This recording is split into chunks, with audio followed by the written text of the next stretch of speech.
अगर आपको याद हो तो जुमे को जो हमारा फ़ोन इन प्रोग्राम होता है उसमें हमने एक छोटी सी खबर सुनाई थी। आज हम फिर आपके लिए दोहराए देते हैं कि गुज़िश्ता मंगल को लाहौर हाई कोर्ट का जो मेन गेट है उसके बाहर एक 45 साला शख्स था आसिफ जावेद।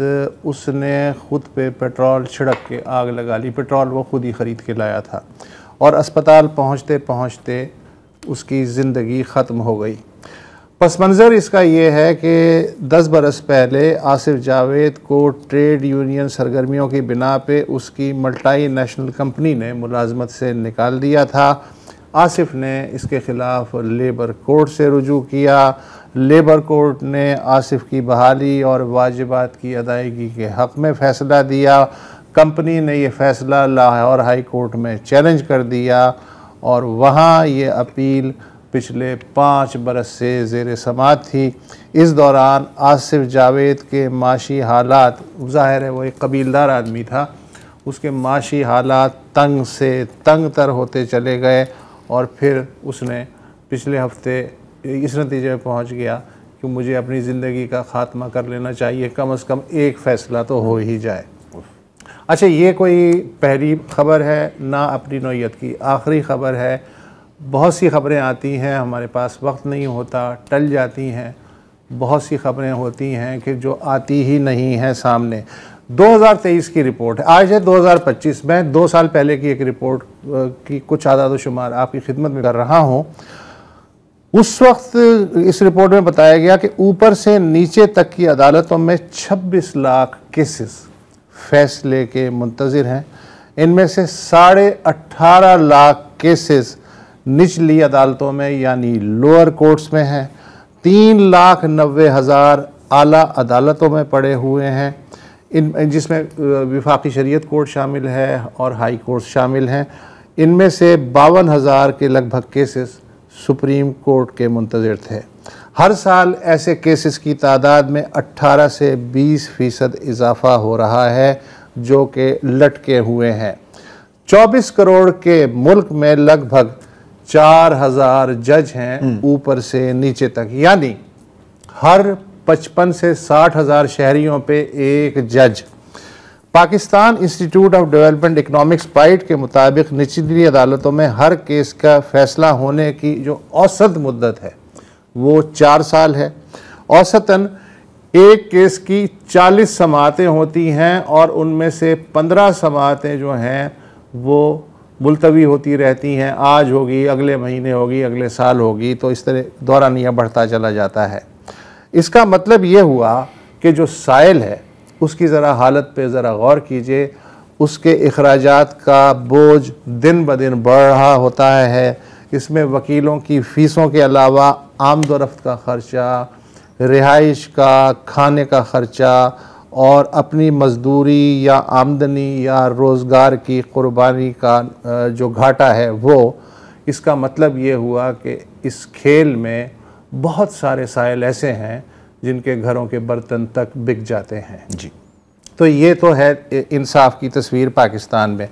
हमारे साथ नेशनल ट्रेड यूनियन फेडरेशन के सेक्रेटरी जनरल नासिर मंसूर साहब मौजूद हैं। हम इन्हें वक्तन फ़वक्तन ऐसी कोई भी ख़बर आती है तो ज़हमत देते रहते हैं। नासिर साहब, ये ख़बर ज़ाहिर है कि आपकी नज़रों से 100% गुज़री होगी। जो मैंने हालात बताए हैं ये भी आपसे पोशीदा नहीं हैं। हमारे जहन में ये था कि आपसे ये पूछेंगे कि भैया जब लेबर कोर्ट्स बनी हुई हैं तो फिर ये आदमी इस स्टेज पे क्यों पहुंच जाता है कि वो अपनी जेब से पेट्रोल ख़रीद के अपने ऊपर छिड़के और मर जाए। बहुत शुक्रिया। पहले तो अभी आपने जो फैक्ट एंड फिगर्स दिए हैं, मेरे नज़दीक फ्रॉम ट्रेड यूनियन साइड और लेबर के जो केसेस करते हैं ये तो बहुत ज़बरदस्त है। ये बहुत ज़बरदस्त है। हमारे यहाँ पूरे मुल्क के अंदर ये 27 लेबर कोर्ट्स हैं टोटल। पूरे पाकिस्तान में अब एक अंदाजे के मुताबिक कोई 85 मिलियन वर्क फोर्स है पाकिस्तान में, और उसमें सर्विसेज, इंडस्ट्री और जो है ये मालियाती इदारे, ये तकरीबन 66% बनते हैं। तो शहरों में ये देहात के फिर हम निकाल देते हैं वर्क फोर्स, तो 15-16 लाख आदमियों के लिए एक कोर्ट है। 15-16 लाख इंसानों के लिए वर्कर्स, वो मजदूरों पे मजदूर जो ये जो है, मतलब शुरू हम इस सिचुएशन, अब ये सिचुएशन है यहाँ पर मैं आपको थोड़ी सी रुकना होगा। ये ही एक बहुत खौफनाक फिगर है। इसके असरात क्या होते हैं, इसका मतलब क्या है, एक वक्फा लेते हैं फिर इस पे बात करें।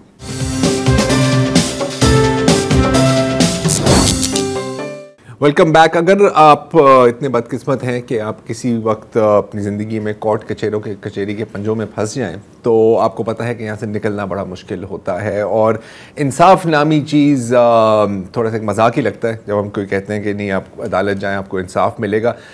इंसाफ कम, तारीखें ज़्यादा मिलती हैं। और लेकिन जो हमारी मेन स्ट्रीम कोर्ट सिस्टम है उसमें फिर भी एक उम्मीद होती है कि शायद कभी हमारा केस सुना जाए, शायद इसका कोई फैसला आए, चाहे आपके हक में हो या आपके हक में ना हो। लेकिन अगर आप मजदूर हैं इस मुल्क में तो इंसाफ मिलना आपके लिए तकरीबन नामुमकिन है। सवाल है क्यों? हमारे साथ है नासिर साहब। आपने अभी कहा था कि 27 लेबर कोर्ट है, 27 लेबर कोर्ट है पूरे मुल्क 11 पंजाब में, 7 जो हैं वो सिंध में, और तकरीबन जो मेरे ख्याल 5 या 6 जो हैं पश्तूनख्वा में, और 3 जो है 3 बलूचिस्तान में। अच्छा, ये तमाम मजदूरों के लिए। और अभी आपने जो 7 जो है वो NIRC का वो थोड़ा बताऊंगा कि 2 टियर हैं इसमें, कि बाज़ फैक्ट्रियां या कारखाने जो हैं वो ट्रांसप्रोवेंशल होते हैं। मतलब जैसे अगर 2 सूबों में आपका इदारा है, ये अगर 2 से ज़्यादा सूबों में, तो आपका कोई इंडस्ट्रियल डिस्प्यूट होगा तो आप NIRC में जाएंगे। और अगर लोकल किसी फैक्ट्री एक सूबे में है तो फिर वो सूबाई करते हैं। अब ये भी एक बहुत बड़ी तकलीफ दे सूरत हाल है कि एक आदमी अगर जाता है, वो ये कहता है एक फैक्ट्री में कि मेरा डिस्प्यूट है, वो फैक्ट्री वहाँ जाता है लेबर कोर्ट में, उसको कहते हैं जी हम तो ट्रांसप्रोवेंशल हैं, और अपना एक ऑफिस गोदाम जो है लाहौर में दिखा देते हैं और वो कहते हैं अब इस्लामाबाद जाएं। तो ये अब आपने जैसे टीयर्स की बात की ना, कोर्ट्स की, लेबर कोर्ट्स तो उस टीयर में आती ही नहीं है। मतलब ये इनकी तो शनाख्त ही नहीं है कोई ना, कि जैसे अब आपने बात कहा कि भाई ये सिटी कोर्ट होगी, ये होगा, फिर हाई कोर्ट और सुप्रीम कोर्ट है। लेबर कोर्ट उस टीयर में ही कहीं नज़र नहीं आती, आप उसमें हम उसको डिस्कस भी नहीं करते। ये ख़तरनाक बात है। जो बाकी आपने ये बात कही कि ये देखिए कि ये वाहिद जगह ऐसी है जिसमें द मोस्ट वल्नरेबल जो है मुल्क, जो सोसाइटी का सबसे कमज़ोर शख्स जॉब से निकाल दिया या कोई है, उस 27,000, 28,000, 20,000 रुपया उसको मिलता है, उसको मुल्क के सबसे ताकतवर बंदे से लड़ना पड़ता है, बंदे से नहीं पूरे इदारे से। और वो लड़ाई ऐसी है कि वो लेबर कोर्ट से लड़ते लड़ते सुप्रीम कोर्ट तक चला जाए, ज़िंदगी गुजर जाती है। ये आसिफ जावेद की अगर हम बात करें तो इनका तो 5 साल से ज़ायद ये केस, 9 साल ये चल रहा था। आपसे मेरी बात हो रही थी, आप ये भी बता रहे थे मुझे नासिर कि कुछ ऐसे भी बदनसीब लोग होते हैं जिनका केस इतनी देर चलता है कि जिनके खिलाफ, किस कंपनी के खिलाफ केस किया था वो कंपनी बंद हो जाती है। मैंने बताया हमारे दोस्त हैं, बहुत ट्रेड यूनियनिस्ट हैं, गुलरहमान है हमारे साथी हैं, वो उन्होंने केस किया, यूनाइटेड कारपेट एक कंपनी थी। वो केस जो 1 साल का अपना बच्चा इधर वो कांधे पे लेके जाता था, और जब वो केस जीता वो बच्चा जवान हो गया, उसके अपने बच्चे थे, और जब वो फैक्ट्री जो तो बंद हो चुकी थी। ये जिंदा केस है। अब मुझे आप बात बताइए, 28 साल के बाद किसी को अगर इंसाफ मिलेगा, और फिर लॉ में ये है कि अगर आप अपनी जॉब की बहाली के लिए जाते हैं आप कहीं और जॉब नहीं कर सकते, इसलिए कि अगर आप जॉब कर रहे हैं कहीं और पता चल जाए आप जॉब कर रहे हैं तो इसका मतलब आपकी वो आपका इस्तेकाक नहीं रहता। तो सॉरी, मैं समझने की कोशिश कर रहा हूँ। फर्ज करेंगे मैं कोई केस करता हूँ, आप अगर आपको निकाल दिया है, मुझे निकाल दिया और मैं कहता हूँ कि मुझे गलत अनहक निकाला है मुझे, ठीक है, मैं जाके केस करता हूँ, तो एक तो मेरी नौकरी गई जी, और ये 4 साल चले, 5 साल चले, या जैसे 25 साल चले, तो उस वक्त मैं किसी और इदारे में नौकरी नहीं आप कर रहे हैं तो फिर आपका वो खत्म हो जाता है ना। वो एक लॉ ये कहता है कि आप तो जॉब कर रहे हो, अब जॉब के लिए क्यों लड़ रहे हो। अब मुझे एक बात बताओ कि वो तो बंदा भूखा मरे, वर्कर क्या करे। मतलब कोई रिफॉर्म्स नहीं है लॉ में, लॉ मौजूद ही नहीं है। ये LLB जो करते हैं बाकी लोग सब करते हैं, उसके अंदर लॉज में ये पढ़ाया ही नहीं जाता है। मतलब कि जहाँ पर जो कानून सिखाया जाता है मुख्तलिफ इदारों में, वहाँ पर लेबर लॉ सिखाया नहीं जाता, सिखाया भी नहीं जाता जजों को, जजेस को नहीं, खुद नहीं पता होता। तो सिखाने के पॉइंट पर अगर हम बात करें, क्यों? क्योंकि इसमें पैसे नहीं है। पैसे मतलब मसला ये है कि ये 69 की बाद जो मूवमेंट है, सारी लेबर मूवमेंट कहीं रही नहीं, फिर आहिस्ता आहिस्ता डिक्लाइन है, यही नहीं पूरी दुनिया में है। तो वो जब सोसाइटी के एजेंडे पे होता नहीं है तो फिर रिफॉर्म्स भी नहीं होती। ये तो होता है, फैक्ट्री में आग लग गई है, कोई बंदे मर गए, ये हो गया, किसी बंदे मर गया, तो फिर ये लोग सुनते हैं, बात करते हैं, अफसोस करते हैं, फिर ख़त्म हो जाता है। मतलब सोसाइटी के एजेंडे पे कहीं ये मौजूद ही नहीं है।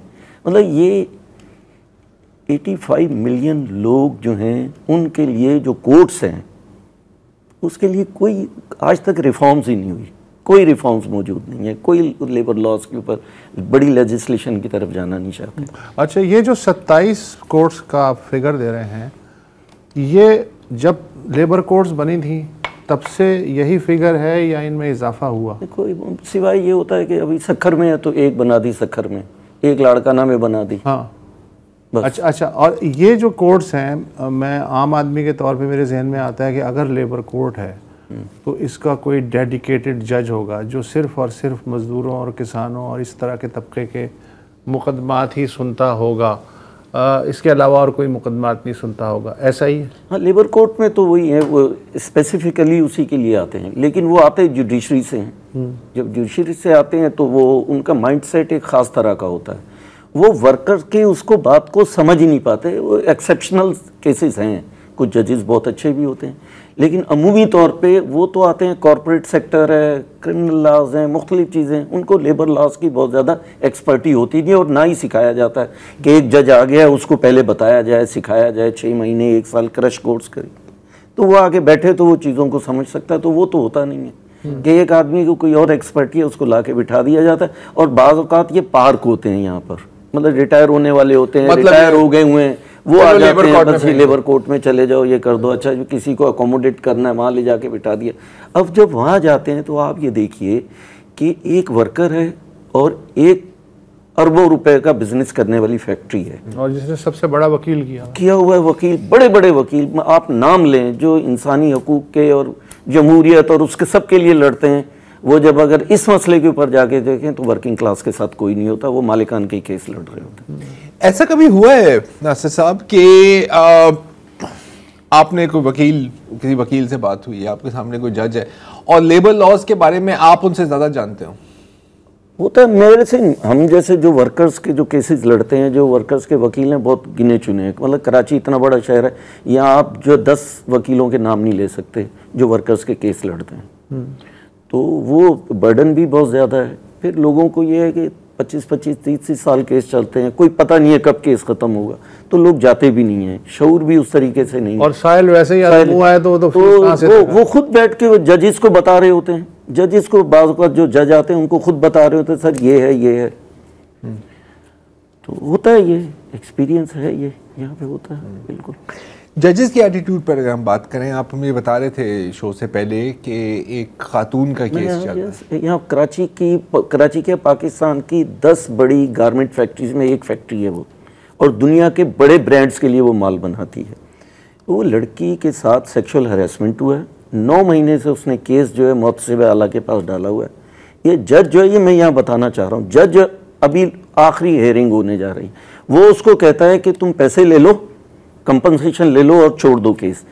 एक आदमी है, मतलब मेरी बेटी या मेरी बहन है, वो ये कह रही है कि, या बच्ची है एक, वो ये कह रही है कि सेक्सुअल हरासमेंट हुआ है और इसको एक टेस्ट केस बनाए, ताकि फैक्ट्रियों में औरत तो बाहर निकल के आती नहीं, बताती ही नहीं है वो, उसको ये पता होता है, ये कहूँगी घर वाले बोलेंगे घर बैठ जाओ, कोई ज़रूरत नहीं है काम करने की। वो निकल के आई है, उसको जज जो है वो ये कह रहा है कि आप जो है पैसे ले लो, ख़त्म करो। ये मतलब, और कोई पूछने वाला नहीं है, उसको कोई कहने वाला नहीं है कि अगर हम ये कहेंगे ना कि ये जज ये केस बदल दो तो वो उसको 6 महीने और लग जाएंगे।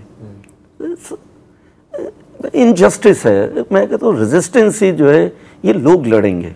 ये फाशिस्ट जो टेंडेंसीज जो हैं, वो जब आप जो है, जो प्रोसेस होता है लॉ का, जो एक सिस्टम होता है, आप उसके अंदर लोगों को इंसाफ नहीं मिलता। पार्लियामेंट को रेगुलेशंस पेश की हैं आपने बहुत दफा। मैं आपने हमें बुलाया था शिप ब्रेकिंग पे, जब आग लगी थी, हमने उस पे अपने पैसों से हमने लॉ बना के दिया इनको, शिप ब्रेकिंग के ऊपर लॉ, कि इसके ऊपर करो। असेंबली ने पास करना था, आज उसको 2016 है और आज 25 हो गए, 9 साल हो गए, वो रखा हुआ है, कोई उसको हिलाने को तैयार नहीं है। यहाँ पे ये भी है कि यहाँ बड़े बड़े इदारे हैं, ILO है बैठा हुआ है 70 साल से यहाँ, हम भी मतलब कि पाकिस्तान भी उसमें पेमेंट डालता है, उसको ऑडिट किया जाए, फोरेंसिक ऑडिट किया जाए, उससे पूछा जाए भाई आपने क्या किया है 70 साल में इस मुल्क के अंदर, आपने क्या कंट्रीब्यूट किया है, क्या क्वांटिटेटिव क्या क्वालिटेटिव चेंजेस आई हैं। पूछने वाला कोई नहीं है, वो आते हैं बैठे हुए हैं, उन्होंने लोगों को, ये सब इदारे इस तरह। तो बहुत दफ़ा कोशिश की है, जैसे अभी 18th अमेंडमेंट हुई, हम ये कहते हैं कि ये फेडरल, अब ये नहीं रहा सब्जेक्ट, ये सूबों के पास आ जाए, सूबों के पास आएगा, हम कराची में लड़ सकते हैं। अब मैं यहाँ से एक केस लेके इस्लामाबाद जाऊँ, 50,000 रुपया चाहिए, वहाँ जज ये कहता है जी जज आज नहीं आया, उसकी तबीयत खराब है, आप चले जाओ। ये तो फ्रस्ट्रेशन है लोगों में ना, मतलब आज जो लोग खुद अपने आप को मार रहे हैं, कल फिर किसी और को मारेंगे। पाकिस्तान में लेबर लॉज हैं लेकिन टके सेर बिक रहे हैं। पाकिस्तान ने ILO की रुकनीत भी पाकिस्तान के पास है, जितने भी कन्वेंशंस हैं मेहनत कशों से मुतालिक उन पे भी सिग्नेचर किए हुए हैं, लेकिन उसके बावजूद हम यहाँ बैठ के ये रोना रो रहे हैं कि मज़दूर को एक तो आजिर मारता है और उसके बाद फिर इंसाफ के हथौड़े से भी उसका सर कुचला जाता है। नेशनल ट्रेड यूनियन फेडरेशन के सेक्रेटरी जनरल नासिर मंसूर साहब हमारे साथ मौजूद हैं। नासिर साहब, आपने बल्दिया का केस लड़ा था एक जर्मन कंपनी के ख़िलाफ़ और उसमें कामयाबी हासिल हुई। जर्मनी में तो कुछ क़वानीन में इस्लाहात हो गई उस केस के तो फैल, पाकिस्तान में वो उसके बाद जूं तक नहीं रहेंगी। और आप ये कह रहे हैं कि ना सूबाई असम्बलियाँ सुनती हैं हमारी, ना पार्लियामेंट सुनती हैं, तो कोई इंटरनेशनल प्रेशर ऐसा बन सकता है कि वो कहें कि भाई साहब हम आपके साथ, मसलन यूरोपीय यूनियन ये कहे कि जी हम आपके साथ वो GSP प्लस, हाँ, उसमें डाल 2027 में उसकी खुराक दी जाए तो कुछ हालात बेहतर। तो देखिए ये कि ये यूरोप के अंदर बहुत बड़ी एक लड़ाई लड़ी जा रही है पिछले 10-15 साल से कि वहाँ पे लॉस को जो है, ये जो कॉरपोरेट्स हैं, कंपनीज हैं, इनको अकाउंट फॉर किया जाए जो वहाँ माल बेचती हैं। जैसे बल्दिया का जब हमने केस किया एक कंपनी के खिलाफ जर्मन, तो वह लॉ ही मौजूद नहीं था, उन्होंने पाकिस्तानी लॉ इस्तेमाल किया और क्या ये टाइम बार हो गया और ख़त्म कर दिया। लेकिन वहाँ डिबेट हुई, सोसाइटी में डिबेट हुई और उसके नतीजे में ड्यू डिलिजेंस का लॉ आया। और लॉ अब ये कहता है कि कोई भी दुनिया में कहीं पे भी कोई कंपनी क्राइम करेगी और जर्मनी में ख़ास मिकदार में अपना माल बेचती है कोई भी कंपनी, तो उसको सू किया जा सकता है। उन्होंने स्पेशल डिपार्टमेंट बना दिया। ये हो गया यूरोप के अंदर, यूरोपियन पार्लियामेंट के अंदर जो है वो कॉर्पोरेट और सोशल रिस्पॉन्सिबिलिटी टाइप का एक ड्यू डिलिजेंस का 3D का एक लॉ है। उसमें कहा है कि पूरे सप्लाई चेन के अंदर आपने जो है लेबर लॉ की रिस्पेक्ट भी करनी है और आपने जो है लिविंग वेज देना है। आप लिविंग वेज का मतलब पाकिस्तान का 70,000 रुपये है, आपने ये देना है, अगर आप नहीं देंगे तो ये क्राइम होगा।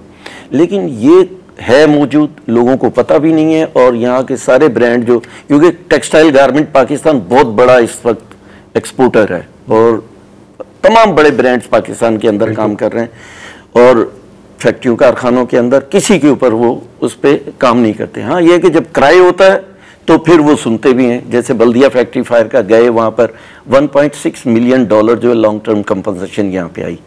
और लेकिन ये कि ILO लेके बैठ गई, वर्कर्स को बताए बगैर उनको उन्होंने किसी कंपनी में इन्वेस्ट कर दिया है।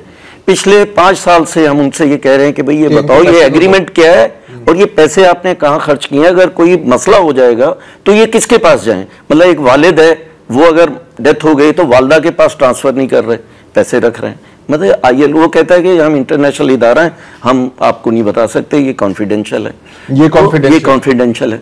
तो वहाँ जो इंटरनेशनल लड़ाई, जैसे अभी शिप ब्रेकिंग के ऊपर लॉ जो कन्वेंशन आ गया है, अब ये पाकिस्तान ने भी उसको अभी रेटिफाई किया है रिसेंटली, और उसका नतीजा ये होगा कि जो पूरी दुनिया में कहीं से जहाज़ टूटने आएंगे तो पाकिस्तान को उन सारे लॉज की रिस्पेक्ट करनी पड़ेगी। ये नहीं करेंगे तो यहाँ से शिफ्ट हो जाएगा। इंडिया में 72,000 वर्कर काम कर रहा है और गडानी में भी 1,000 वर्कर भी नहीं है। 72,000 वर्कर अलन के अंदर वहाँ काम कर रहा है।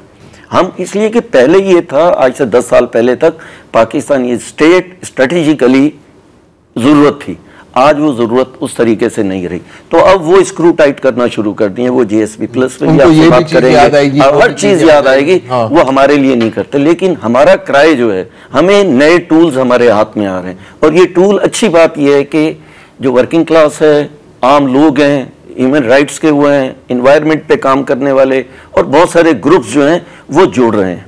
और वो जो कॉरपोरेट जो क्राइम है उसको अपनी सोसाइटीज़ के अंदर एक्सपोज कर रहे हैं, और ये बहुत अच्छी बात है। जर्मनी में जो इलेक्शन हुए, ठीक है, राइट विंग बहुत ताकत के साथ आया, लेकिन लेफ्ट भी, फार लेफ्ट जो है वो भी जो है 8.8% लेके आया, बहुत एक विजिबल है, और 27% से ज़्यादा यूथ जो है उन्होंने लेफ्ट को वोट दिया, तो ये भी एक सर्ज है। तो वो बहुत करीब, हम जैसे, हम इंडिया, पाकिस्तान, बांग्लादेश, ये एक नेटवर्किंग है, उनके साथ मिलके काम करते हैं। ग्लोबल साउथ में जो हम प्रोडक्शन में है और जहाँ माल जाता है, ये एक यूनिटी डेवलप हो रही है इंटरनेशनल, और इसका बहुत सारे हमें, मैं आपको बताऊं, अगर हम जिंदा हैं या कहीं ना कहीं स्पेस मिल रहा है, उसकी वजह यह है कि हम इंटरनेशनली ऑर्गेनाइजेशन के साथ, इंडस्ट्रियल ग्लोबल यूनियन है, क्लीन क्लॉथ कैंपेन है, इन लोगों के साथ या इंटरनेशनल ऑर्गेनाइजेशन के साथ जुड़े हुए हैं, तो एक आता है कि यार ये अगर ये नहीं करेंगे तो बिजनेस के ऊपर फर्क पड़ेगा। लेकिन ये कि ठीक नहीं करना चाहते, ये माइंड सेट है। वरना क्या प्रॉब्लम है यार, इतना पैसा आप कमा रहे हो, एक फैक्ट्री से 10 फैक्ट्रियां हो रही हैं, आप क्यों नहीं मिनिमम वेज देते, क्यों नहीं सोशल सिक्योरिटी देते, क्यों पेंशन आप नहीं देते, और आप लेते हो वो पैसे।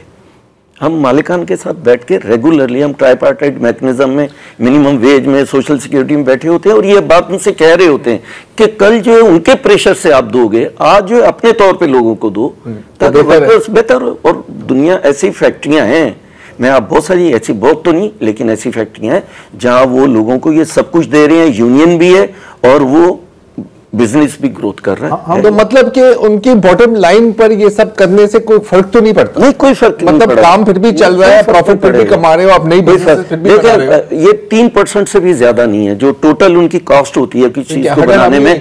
वर्कर्स को अगर मतलब ये कि अगर कोई चीज प्रोडक्ट बना रहे हैं ना, उसमें अगर 100 रुपए की है, उसको 101 रुपए की कर दें तो वर्कर्स की वेज डबल हो जाएगी।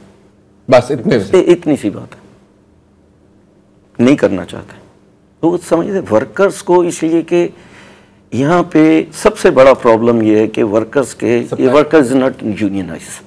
90%, 95% वर्कर्स के पास अपॉइंटमेंट लेटर नहीं है, वो अपनी आइडेंटिटी बता ही नहीं सकते। जब आइडेंटिटी नहीं है तो वो थर्ड पार्टी कॉन्ट्रैक्ट सिस्टम है, उसकी मुख्तलिफ शक्लें हैं, और उनको पता है वो जब यूनियन बनाने जाता है निकाल के बाहर कर देते हैं। बंदे को निकालेंगे तो 100 लोग कतार में लगे हुए हैं। नासिर भाई बहुत शुक्रिया। और अभी समझ में आया कि असल में सेकंड क्लास सिटीजन क्या होता है। थर्ड भी कह सकते हैं, लेकिन सेकंड क्लास सिटीजन क्या होता है, ये जो 8.5 करोड़ वर्कर्स हैं और किसान हैं, इनसे पूछा जाए कि आपको पता है सेकंड क्लास सिटीजन, आप सेकंड क्लास सिटीजन है, आपको फर्स्ट क्लास सिटीजनशिप का फरेब दिया गया, ये आपको पता है? ये पूछने वाला सवाल है। बेशक।